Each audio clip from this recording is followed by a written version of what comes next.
Last time आम्ही हांगा इन्स्पेक्शनाक आयिल्ली रेस्टॉरंट खूब घाण दिसलेलें तेन्ना आमी ताका 20,000 रुपया फायन मारली. So he has not paid that amount and he has not rectified it. Today again we have come to see it. It is in the very bad state. उदक सुद्धा बायचें आसा पळय तें सारकें गट्टी उदक आसा. What is using tap water. Tap water जाल्यार टॅप पुसून पायप घेवन येता तो मिटर आनी ते पायपान यूज करता. If you look at the conditions of the premises, it is very unhygienic. It is not, you cannot allow him to cook and serve people unless and until he rectifies it.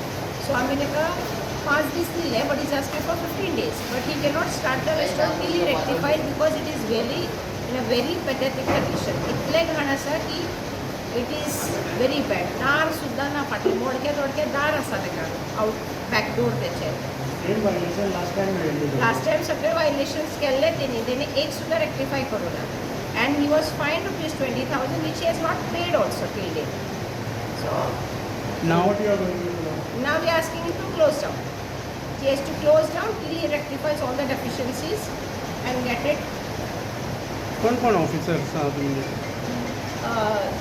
Priya Desai, she is a registering authority. Sunset. Amardeep Gowde, FSO, and Pradiksha Sopdekar, FSO.